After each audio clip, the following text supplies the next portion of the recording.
subscribe.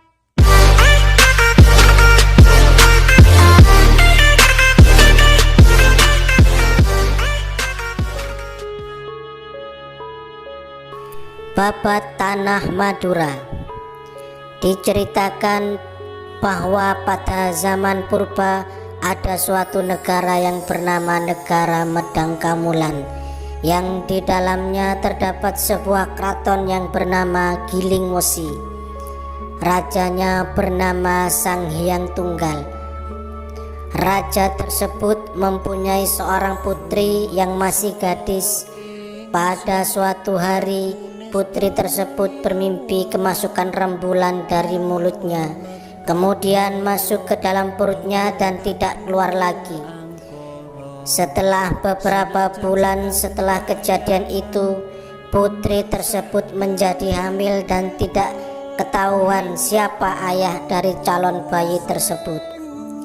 Beberapa kali ayahnya bertanya tentang sebab musababnya, tapi putrinya sama sekali tidak menjawab, karena ia pun juga tidak mengetahui apa yang telah terjadi pada dirinya.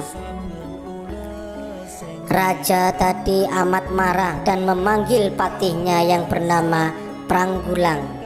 Patih tersebut diperintah untuk membunuh putri tersebut dan membawa kepala putrinya ke hadapan raja tersebut. Apabila patih tersebut tidak sanggup memperlihatkan kepala putrinya itu, maka patih tidak diperkenankan menghadap raja dan tidak dianggap lagi sebagai patih di kerajaannya. Maka berangkatlah patih dengan membawa sang putri keluar dari keraton menuju hutan rimba. Setelah sampai di suatu tempat di dalam hutan belantara, maka patih menghunus pedangnya dan mulai memegang leher putri tersebut. Akan tetapi hampir pedang tersebut sampai ke lehernya, pedang tersebut terjatuh ke tanah. Setelah kejadian tersebut, sang patih termenung dan berpikir bahwa hamilnya putri tersebut tentu bukan dari kesalahannya, tetapi tentu ada hal yang luar biasa, dan akhirnya patih Pranggulang mengalah untuk tidak kembali ke rajanya, dan mulai saat itu ia berubah nama menjadi Kiai Poleng. Dan ia merubah pakaian, yaitu memakai kain, baju dan ikat kepala dari kain poleng. Ia memotong kayu-kayu untuk dijadikan perahu. Sebelum putri tadi diberangkatkan, Kiai Poleng memberikan beberapa bekal berupa buah-buahan serta berpesan bahwa jika sang putri memerlukan pertolongannya, supaya sang putri menghentakkan kakinya ke tanah sebanyak 3 kali. Maka seketika itu Kiai Poleng datang untuk menolongnya. Putri tersebut oleh Kiai Poleng didudukkan di atas gitek itu, yang kemudian ditendangnya kapal tersebut menuju Madu Oro, artinya pojok menuju ke arah yang luas. Kemudian bahwa sebab inilah pulau ini bernama Madura. Ada juga yang mengatakan bahwa nama Madura itu dari perkataan lemah duro, artinya tanah yang tidak sesungguhnya, yaitu apabila air laut pasang tanahnya tidak kelihatan, apabila air laut surut maka tanah akan kelihatan. Singkat cerita, gitek itu atau perahu tersebut terdampar di Gunung Geger. Dan memang menurut babat-babat, apabila ada yang tertulis perkataan Tanah Madura, maka yang dimaksudkan adalah Kabupaten Bangkalan, juga termasuk Kabupaten Sampang. Sedangkan apabila ada yang menyebutkan daerah-daerah di sebelah timur dari daerah-daerah tersebut, maka dimaksudkan adalah Kabupaten Sumeneb dan Pamekasan.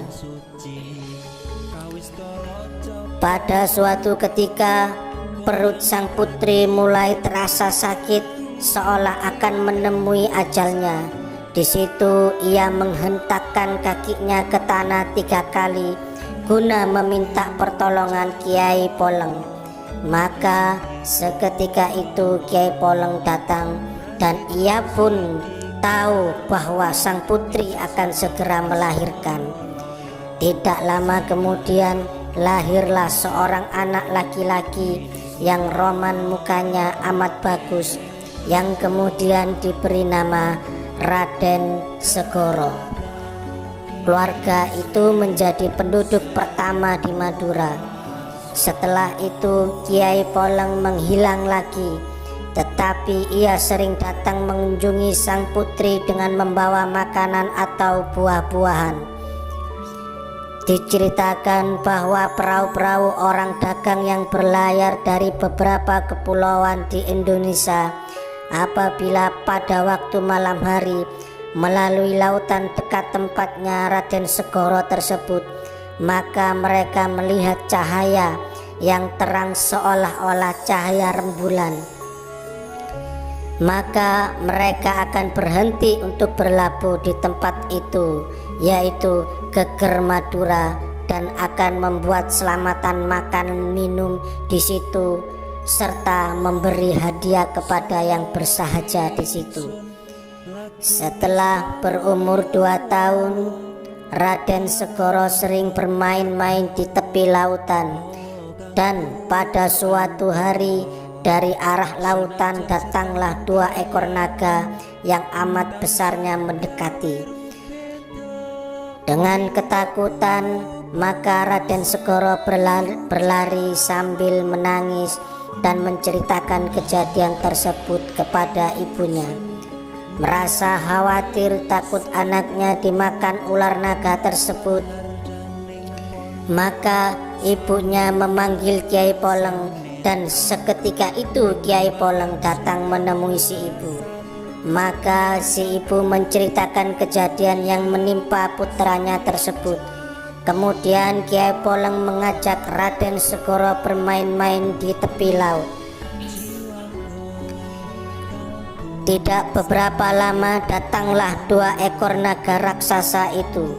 Lalu Kiai Poleng menyuruh Raden Segoro agar memegang ekor ular dan membantingkannya ke tanah. Raden Segoro menolak permintaan Kiai Poleng, tetapi karena paksaan tersebut akhirnya Raden Segoro memenuhi permintaan tersebut. Kemudian dipegangnya 2 ekor naga raksasa tersebut dan dibantingkannya ke tanah. Seketika itu juga 2 ekor ular naga raksasa tersebut berubah menjadi 2 bilah tombak. Kedua bilah tombak tersebut kemudian diberikan kepada Kiai Poleng untuk dibawa menghadap ibunya Raden Segoro. Tombak satunya diberi nama Kiai Nenggolo dan satunya diberi nama Kiai Alukuro. Pada usia 7 tahun, Raden Segoro pindah dari Gunung Geger ke desa Nepa. Nama Nepa itu karena di situ banyak sekali pohon Nepa.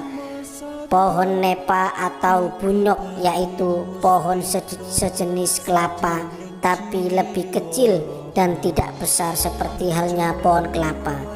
Daunnya dapat dibuat atap rumah, yang masih muda dapat dibuat rokok. Desa tersebut letaknya berada di daerah Ketapang, Kabupaten Sampang, di pantai sebelah utara, dan hingga sekarang masih banyak keranya. Pada suatu ketika negara Medang Kawulan kedatangan musuh dari Cina. Di dalam peperangan tersebut Raja Medang Kawulan berkali-kali kalah sehingga rakyatnya hampir habis dibunuh oleh musuh. Di dalam keadaan bingung dan susah tersebut, suatu malam Raja Medang Kawulan bermimpi bertemu dengan orang tua yang berkata bahwa di sebelah pojok barat daya dari keraton tersebut ada pulau bernama Maduoro atau Madura. Di situ berdiam seorang anak muda bernama Raden Segoro. Raja disuruhnya untuk meminta pertolongan kepada Raden Segoro apabila ingin memenangkan peperangan. Keesokan harinya raja memerintahkan patihnya supaya membawa beberapa prajurit ke Madura sesuai dengan mimpinya tersebut. Sesampainya di Madura, pepatih langsung menemui Raden Segoro dan menceritakan tentang kejadian yang menimpa kerajaannya, serta meminta pertolongan Raden Segoro untuk membantunya, dan juga meminta izin kepada ibunya agar ibunya mengizinkan putranya untuk membantunya. Si ibu memanggil Kiai Poleng untuk mendampingi Raden Segoro guna membantu peperangan raja itu dan serangan musuh. Kemudian berangkatlah Raden Segoro, Kiai Poleng serta pepatih dan prajuritnya menuju keraton Medang Kawulan dengan membawa pusaka tombak Kiai Nenggolo. Kiai Poleng ikut serta akan tetapi tidak kelihatan oleh yang lain kecuali Raden Segoro yang melihatnya. Dan sesampainya di negara tersebut, Raden Segoro langsung berperang dengan tentara Cina dengan didampingi oleh Kiai Poleng.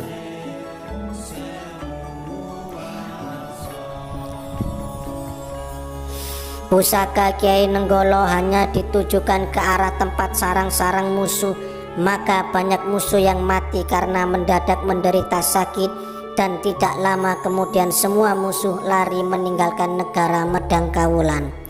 Raja Medang Kawulan mengadakan pesta besar untuk merayakan kemenangan perang dan memberi penghormatan besar kepada Raden Segoro, serta memberi gelar Raden Segoro alias Tumenggung Gemet, yang artinya semua musuh apabila bertarung dengannya maka akan habis. Raja Sang Hyang Tunggal berhajat untuk mengambil anak mantu kepada Tumenggung Gemet dan menghantarkan dia dengan disertai surat terima kasih kepada ibunya. Raja menanyakan siapa ayahnya, maka Raden Segoro akan menanyakan kepada ibunya nanti. Kemudian Raden Segoro mohon izin kepada Raja Medang Kawulan untuk kembali ke Madura. Setelah sampai, maka Raden Segoro kembali menanyakan perihal ayahnya kepada ibunya. Ibunya merasa kebingungan dan menjawabnya bahwa ayahnya adalah seorang siluman. Maka seketika itu pula lenyaplah ibu dan anaknya serta rumahnya yang disebut dengan sebutan Keraton Nepa. Demikian riwayat asal-usul tanah Madura yang oleh orang tua-tua dikesankan bahwa Raden Segoro telah membalas hutang-hutangnya yang menghinakan ibunya dan pembalasan yang baik, yaitu menolong di dalam peperangan.